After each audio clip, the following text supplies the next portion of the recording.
mbanje gusubira kubakengurukira mwebwe mwese mwigoye mukaza muri imbuga y'imisa kugira ngo muninahaze Imana muyikengurukira ku ngabire y'ubusaseredoti n'abasaseredoti muri Ekleziya y'Imana.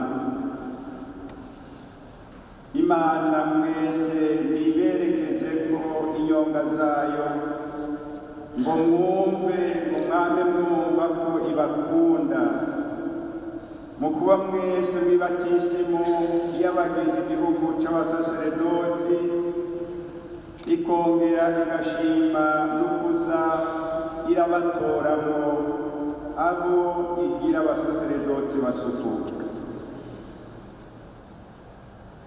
Basaseredoti basuku nkanje ngo muzokwitwa abasaseredoti b'umukama.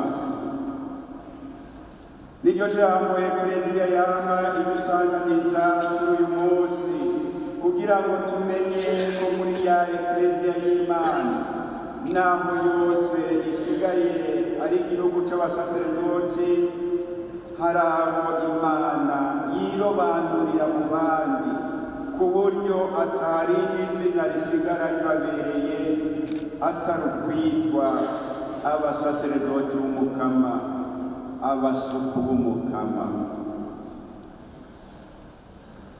Akaranga k'ubuzima n'ubutumwa bwabo bw'abasaseredoti b'umukama ntaka twumvise mu nkuru nziza Yezu yibukije ati mutima w'umukama Imana uri kuri jewe kuko yansize akandungika. Umusaseredoti w'umukama nk'uko dukunze kubizirikana n'urya rero azi ko atabivukanye mugabo yabitorewe akemera agasigwa akarungikwa nka kumwe kw'abami n'abahanuzi. Utorwa ukemera ugasigwa ukabona kurungikwa nibyo bigira umusaseredoti. Muri ico kimenyetso c'itorwa no gusigwa harimo inyigisho ku munsi nk'uyu bibereye ko tuza turiyibutsa kugira ngo turushirizeho kuzigendera. Inyigisho ya mbere ni yuko ubusaseredoti busuku ari ubwo dutorerwa atari ubwo tuvukana, kandi uwutorewe ikintu si cyo kimwe n'uwakivukanye. Ntihazagire umusaseredoti n'umwe yihenda ngo yavutse ari umusaseredoti, naho yoba yavyiyumvisemo kuva kera mugabo ntiyavutse ari umusaseredoti. Ikimenyamenya nuko bashobora no kumwangira kwa umusaseredoti kuko ntavuka ari umusaseredoti, arabitorerwa akabona gusigwa akarungikwa. Yesu niwe wenyene ari umusaseredoti kuva akivuka, mbere kubwivuka ryiwe. Twebwe turabasaseredoti kubwitorwa nk'ingabire tubwirijwe kwama rero turiko turabungabunga kugira ngo ntibuduce mu myanya y'intoke. Tuze turazirikana ko Yesu ataciye abwira abigishwa biwe ngo muri barumunanje, oya, yabanje kubabwira ati singibise abasuku nabise abagenzi banje. Niko tubisoma muri Yohani igabane ca 15 akarongo ka 15 nyene. Bavukanye kuba Yesu yise abigishwa biwe abagenzi n'ijambo rihambaye cane, kuko umugenzi ari umuntu ataco ukimuhisha musangiye byose kandi mwiyumvamwo muri byose, mwiyumvamwo muri byose. Ngako nyene yarahejeje kwemeza ko batakiri abigishwa basanzwe gusa. Nico gituma yabwiye ati ubu nabise abagenzi. Mugabo ku rundi ruhande n'ijambo ritubwira ko tutokwijajara ngo twarabaye ba Yesu byuzuye. Mu nzira yo kuba nka Yesu byuzuye hari intambwe zitatu musanzwe muzi. Utangura kuba umwigishwa wiwe, hanyuma buhoro buhoro ukaba umugenzi wiwe. Urugero rwa nyuma ni uko kuba umuvukanyi wa Yesu, ni rwa rugero Yesu yabashikanye ko amaze kuzuka. Niho honyine twumva Yesu yita abigishwa biwe ngo bene wacu. Ni urugero dushikako gusa iyo twemeye gusangira nawe ugupfa ngo dushobore kuzukana nawe. Nico gituma uburyo bw'uko dushobora kugenda tugana igihagararo ca Yesu umusaseredoti mukuru, tukaba vy'ukuri abavukanye biwe, ari ukuja turamwigana mu kuja turinjira mw'isinagoga nguko yari abifise akamenyero. Niko tuvyumvise mu nkuru nziza. Bene ukuja turava ku meza, ameza y'abakuru, tukemera tugakenyera umutamana w'abasuku ngo twoze ibirenge abo dushinzwe bose, nguko tuzobizirikana ejo.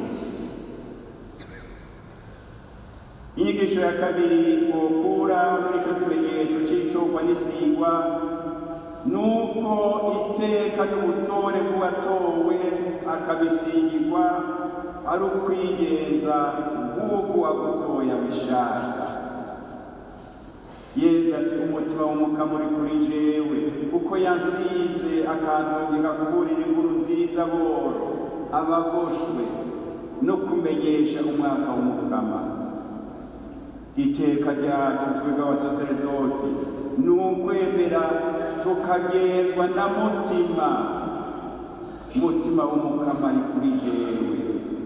Mutima w'Imana yagenewe abatumwa niwe karusho katugira abasaseredoti twara abantu basanzwe tugahinduka abandi bantu kubwa mutima ari kuri twebwe.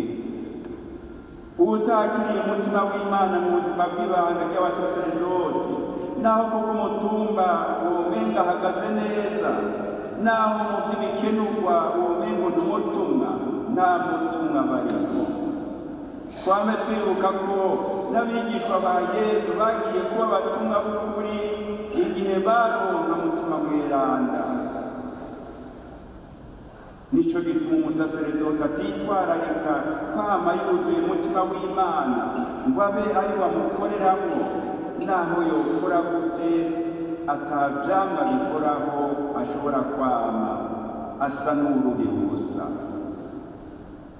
Mwambe mwikwije mutima w'Imana, mukundire mutima w'Imana, ibyo mukora byose muze muribaza mbega ibi ndavyohejwe na mutima w'Imana ari kuri jewe.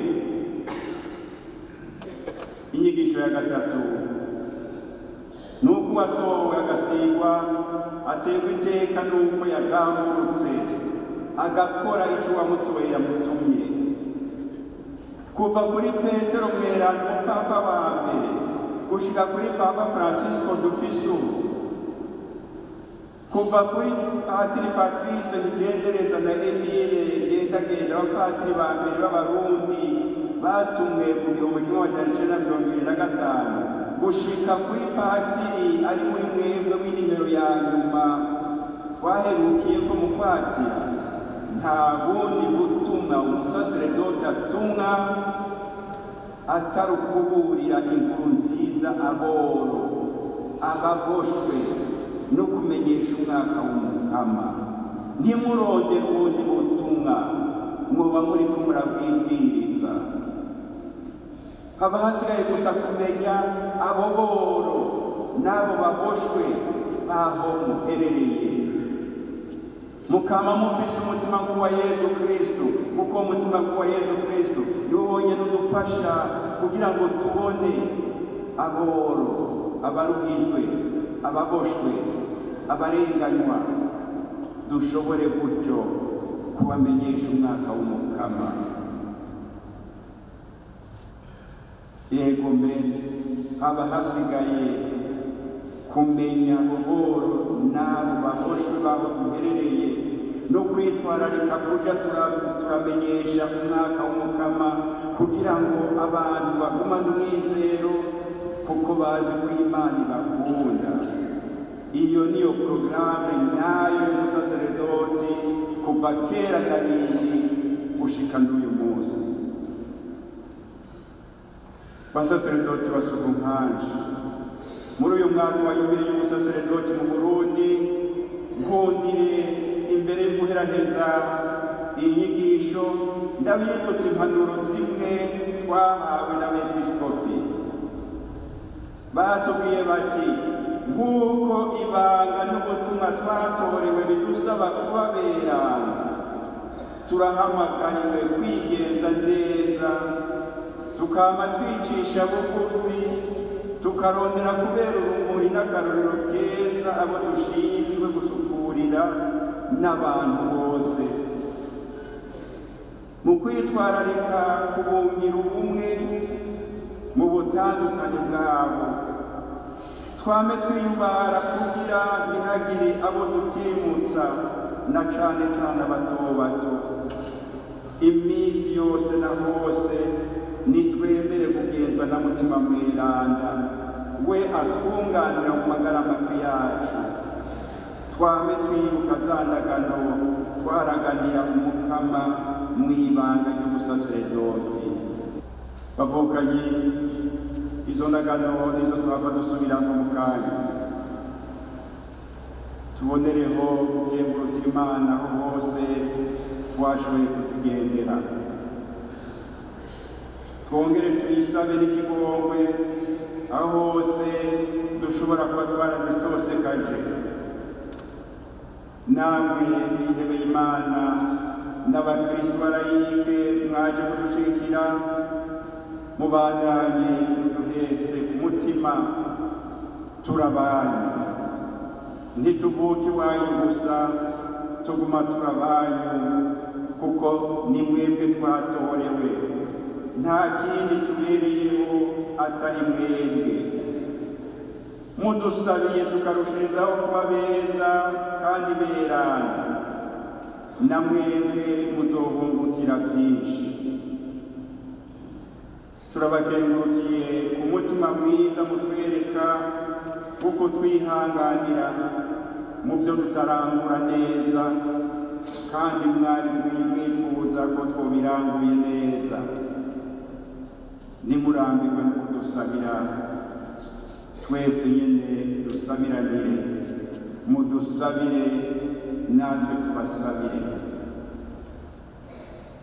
Basaseredoti dusangiye ibanga n'ubutumwa, namwe mwese igihugu c'abasaseredoti kubw'ibatisimo n'konfirmasiyo twahawe, ndangije ndabaragiza mwese Bikira Mariya umuvyeyi w'umusaseredoti mukuru, kandi ndabipfurije mwese umunsi mukuru mwiza.